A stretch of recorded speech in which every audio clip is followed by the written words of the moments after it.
छात्रों good morning. आज हम कक्षा 7 विज्ञान में छठा पाठ परिवर्तन, भौतिक परिवर्तन एवं रासायनिक परिवर्तन के बारे में अध्ययन करा रहे हैं।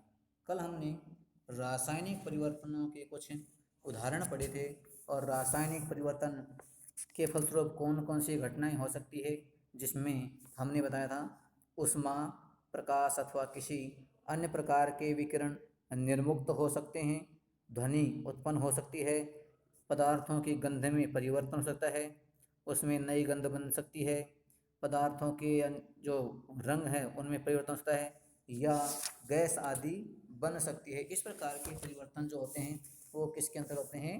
रासायनिक परिवर्तन के अंतर्गत होते हैं। और रासायनिक परिवर्तनों को रासायनिक अभिक्रिया भी कहते हैं। ये हमने कल आपको अध्ययन कराया था। अब आज आपका आ रहा है सुरक्षात्मक आवरण। वायुमंडल की जो परतें हैं ये आपने सामाजिक ज्ञान में पढ़ा होगा कि सबसे पहले जो मतलब क्षोभ मंडल होता है, फिर क्षोभ सीमा होता है, आयन मंडल और समताप मंडल, ओजोन मंडल, बहिर्मंडल। ये विभिन्न प्रकार की वायु की और जो वायुमंडल में परतें होती हैं उनकी ये परतें हैं, जिन सब का हमने नामकरण कर रखा है। इनकी गहराई या ऊंचाई और पृथ्वी से जैसे ऊपर चलते हैं उनकी सबकी परतों की मोटाई भी अलग अलग प्रकार की होती है। अब आप देखिए इसमें दिया है कि आपने वायुमंडल में ओजोन की परत के बारे में अवश्य सुना होगा कि ये जो ओजोन परत है हमारी किससे रक्षा करती है? ये ओजोन परत सूर्य से आने वाली हानिकारक पराबैंगनी जो किरणें होती है उनसे हमारी सुरक्षा करती है। इसलिए ओजोन परत का महत्व बहुत अधिक है, क्योंकि ये किरणें हानिकारक होती हैं और पृथ्वी प्रकार के जीव जंतुओं को क्या होती हैं? हानि पहुंचाती हैं। यह हमें सूर्य के प्रकाश में उपस्थित हानिकारक जो पराबैंगनी किरणें हैं उनसे बचाती है। कौन बचाती है? ये ओजोन परत है। ये परत क्या करती है? सुरक्षा करती है, उन किरणों को हमारी सतह पृथ्वी की सतह पर आने से रोकती है। लेकिन वर्तमान में विभिन्न प्रकार के प्रक्षेपण करने से और उपग्रहों का अंतरिक्ष में छोड़ने से इन ये जो अपनी परत है इसमें क्या हो गए? छेद हो गई और उस छिद्रों से सूर्य से ही हानिकारक पराबैंगनी किरणें पृथ्वी पर आ रही है, जिससे त्वचा के रोग और कैंसर के रोग अधिक मात्रा में बढ़ रहे हैं, इसलिए हानिकारक है। ओजोन पराबैंगनी किरणों को अवशोषित कर लेती है। ये ओजोन परत क्या फायदा करती है हमारे लिए?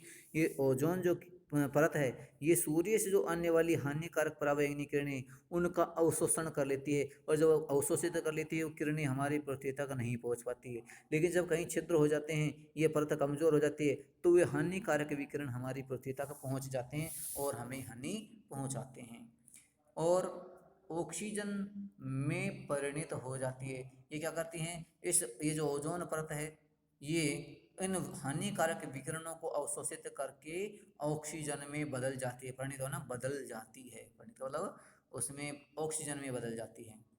ऑक्सीजन ओजोन से भिन्न होती है।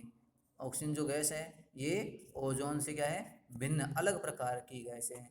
क्या हम ओजोन के अपघटन को रासायनिक परिवर्तन कह सकते हैं? इसलिए क्या जब ओजोन के परत में परिवर्तन होता है क्या हम उसको रासायनिक परिवर्तन कह सकते हैं? अब देखिए ये गैस है, यदि इसके रासायनिक संगठनों में परिवर्तन होता है तो हम इसको क्या कहेंगे? रासायनिक परिवर्तन कहेंगे। यदि केवल इसकी अवस्था में या इसके अणुओं में मात्रात्मक ही परिवर्तन होता है तो हम इसे भौतिक परिवर्तन भी कह सकते हैं। यदि ओजोन द्वारा इस ओजोन जो गैस परत अपनी उसके द्वारा पराबैंगनी विकिरण अवशोषित नहीं होती तो वह पृथ्वी की सतह पर पहुंचकर हमें और अन्य जीवों को हानि पहुंचाती। इसका मतलब ये ओजोन परत है हमारी पृथ्वी पर रहने वाले सभी जीव जंतुओं मनुष्यों के लिए बहुत ही लाभदायक है। यदि ओजोन द्वारा पराबैंगनी विकिरण अवशोषित नहीं होती तो पृथ्वी की सतह पर ये किरणें कहाँ थी? वहाँ ओजोन द्वारा अवशोषित नहीं होती, वो किरणें कहाँ पूरी पूरी किरणें हमारी पृथ्वी की सतह पर पहुँचती और पृथ्वी की सतह पर पहुँचकर हम सभी मानवों को व अन्य जीवों को हानि पहुंचाती, क्या करती है, हमको हानि पहुंचाती, इससे विभिन्न प्रकार के रोग उत्पन्न होते हैं, वर्तमान में इससे प्रभाव से हो भी रहे हैं।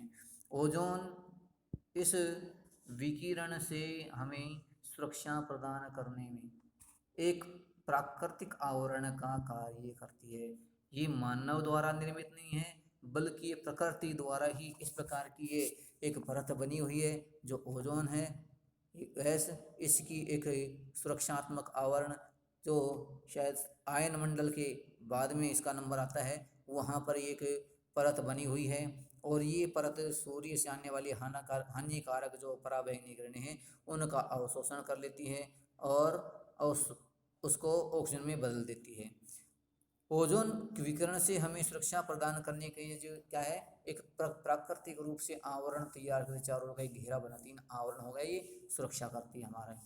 संभवतः हमने देखा कि यदि सेव को, क्या देखा, यदि सेव को काटने के बाद तत्काल न खा लिया जाए, यदि हम सेव को काट लेते हैं और उसको यदि हम खाते नहीं, काट करके रख देते हैं, तो आप कुछ समय पश्चात देखते हैं उसके रंग में परिवर्तन हो जाता है। क्या होता है, रंग में परिवर्तन हो जाता है और कटे हुए टुकड़े भूरे रंग के हो जाते हैं। यदि हम सेव को काट के और कुछ देर रख देते हैं तो क्या करते हैं, उसको रखने पर वह उसका रंग में परिवर्तन हो जाता है, भूरे रंग के में परिवर्तित हो जाती है। किस रंग में, भूरे रंग में परिवर्तित हो जाती है। किस रंग से, जैसे काटते एकदम सफ़ेद सा कलर होता है उसका, लेकिन जैसे ही उसको हम काट करके खाएं नहीं और कुछ समय के लिए रख दें तो इस पर ललवा से भूरे रंग की परत उसके ऊपर लग जाती है, जम जाती है, यानी उसका रंग भूरा हो जाता है।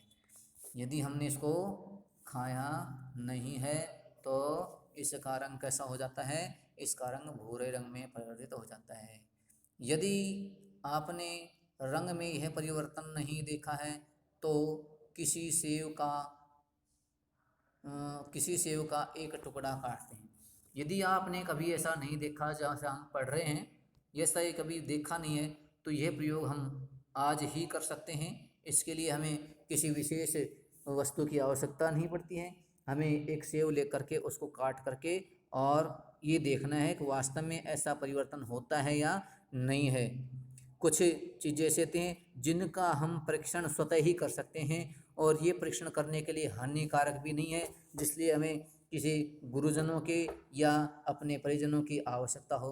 बस इतना सा है, हम सेव को काटें तो उसको सावधानी से काटना चाहिए ताकि आपके हाथ आदि में ये कट न जाए, चिर न जाए, इतनी ज़रूर सावधानी रखनी चाहिए। क्योंकि चाकू पहने होते हैं और आप ये थोड़ी सी भी असावधानी बरतेंगे तो उससे हमारे हाथ पर हानि हो सकती है, हाथ कट सकता है, मुट्ठी में कहीं भी चीरा लग सकता है। इसलिए हमको थोड़ी सावधानी बरतते हुए सेव को काट करके और ये प्रयोग कर सकते हैं।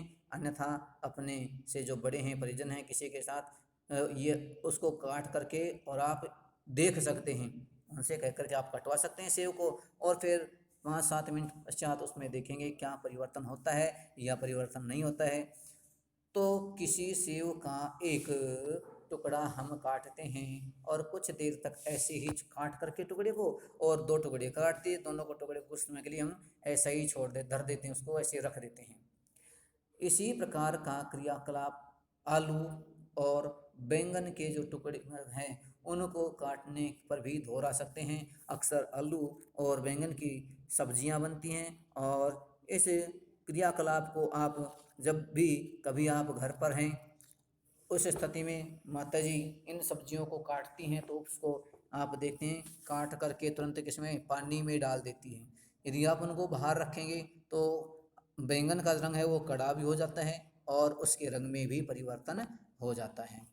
ऐसी प्रत्येक स्थिति में रंग का परिवर्तन वास्तव में किसी नए पदार्थ, ये जो रंग का परिवर्तन होता है वास्तव में एक ऐसी स्थिति है जिसमें एक नया पदार्थ बनता है। उसमें जो पदार्थ होता है उसमें आयरन होता है और ये आयरन वायुमंडल की ऑक्सीजन से क्रिया करके आयरन ऑक्साइड बनता है और ये भूरे रंग में परिवर्तित हो जाता है।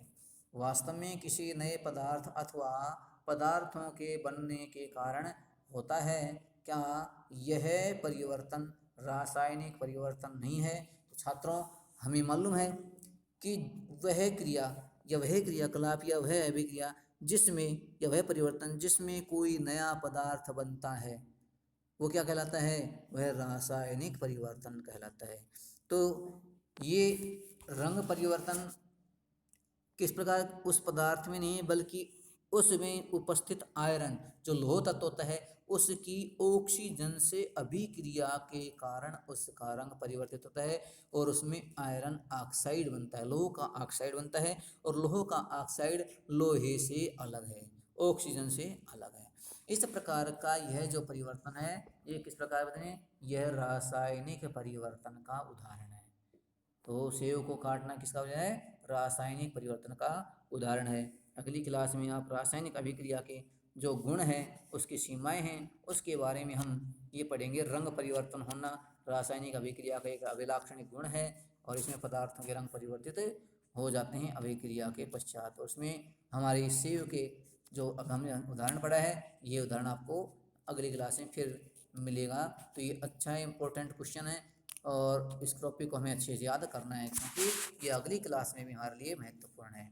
अध्याय 1 में हमने पढ़ा, अब देखिए जो हमने पिछली कक्षाओं में पढ़ा था उनका यहाँ पर बताया जाए कि हमने जो पढ़ा था उसका वापस हम रिपीट अध्ययन कर रहे हैं। देखिए कि पादप पौधे अपना भोजन प्रकाश संश्लेषण नामक प्रक्रम के द्वारा करते हैं। किसके द्वारा करते हैं?